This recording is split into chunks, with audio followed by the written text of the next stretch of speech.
కాకినాడ జిల్లా పెద్దాపురం టీడీపీ అభ్యర్థి నిమ్మకాయల చినరాజప్పకు పెను ప్రమాదం తప్పింది.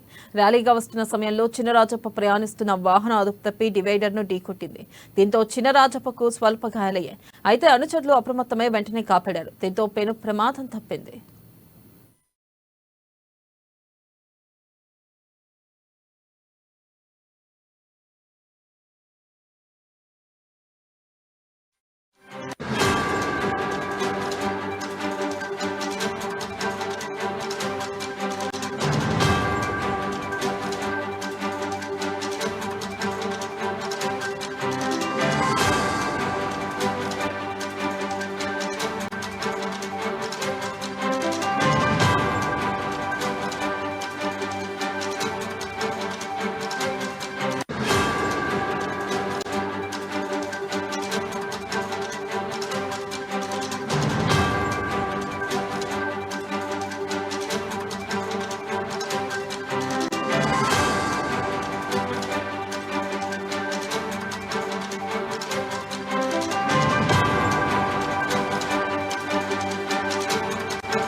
బ్రేకింగ్ న్యూస్ చూస్తున్నాం. కాకినాడ జిల్లా పెద్దాపురం టీడీపీ అభ్యర్థి నిమ్మకాయల చినరాజప్పకు పెను ప్రమాదం తప్పింది.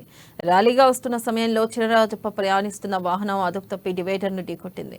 దీంతో చినరాజప్పకు స్వల్ప గాయాలయ్యాయి. అయితే అనుచరులు అప్రమత్తమై వెంటనే కాపాడారు. దీంతో పెను ప్రమాదం తప్పింది. దీనిపై మరింత సమాచారాన్ని మా ప్రతినిధి నందిని అందిస్తారు. నందిని, చెప్పండి, చినరాజప్పకి ఎలా ఉంది? అసలుకి డివైడర్ను ఢీకొట్టడానికి గల కారణాలు ఏంటి నందిని? గుడ్ మార్నింగ్ వెన్నెల. ఏదైతే నిన్న టీడీపీకి సంబంధించి కొన్ని సీట్లు అయితే ప్రకటించారో అందులో పెద్దాపురంకి సంబంధించి సిట్టింగ్ ఎమ్మెల్యే నిమ్మకాయల చినరాజప్ప పేరు కూడా ప్రకటించారు. ఆయన నిన్నంతా కూడా విజయవాడలోనే ఉన్నారు. అయితే నిన్న సాయంత్రం మాత్రం అక్కడి నుంచి ఒక 50 కార్లతో విజయోత్సవ ర్యాలీగా అయితే అక్కడి నుంచి పెద్దాపురం చేరుకున్నారు. అయితే పెద్దాపురం చేరుకునేసరికి దాదాపు 8 గంటల సమయం అయితే పట్టింది. అక్కడి నుంచి ఆయన పెద్దాపురం జంక్షన్ నుంచి కూడా ర్యాలీగా వస్తుండగా కరెక్ట్ గా జంక్షన్ వద్ద ఆ రాజప్ప వెనకాలే వెహికల్స్ దాదాపు ఒక 50 వెహికల్స్ వరకు ఉండుంటాయి. అంటే ఫస్ట్ వెహికల్ రాజప్పదే.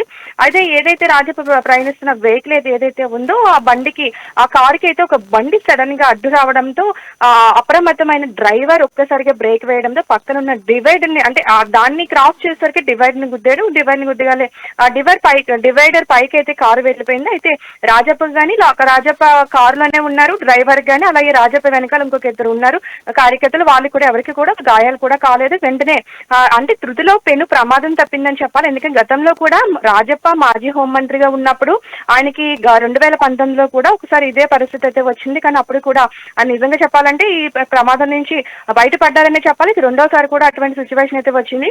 అయితే ఎవరికి ఎటువంటి గాయాలు కాలేదు. కానీ ఆనందంలో వాళ్ళు విజయోత్సవంగా వస్తున్నప్పుడు సిచ్యువేషన్ అయితే జరిగిందని చెప్పాలి.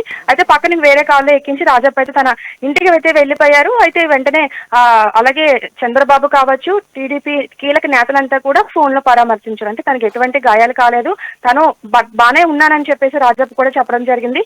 ఎవరు కూడా ఇబ్బంది పడద్దు, కార్యకర్తలు కూడా అధైర్యపడద్దు అని చెప్పి వెంటనే ఆయన ఫోన్ లో కూడా ఆన్సర్ ఇచ్చినట్టుగా తెలుస్తుంది. ప్రస్తుతానికైతే రాజప్ప అయితే సేఫ్ గానే ఉన్నారని చెప్పాలి. ఈ వేళ రైట్ నందిని, థ్యాంక్ యూ.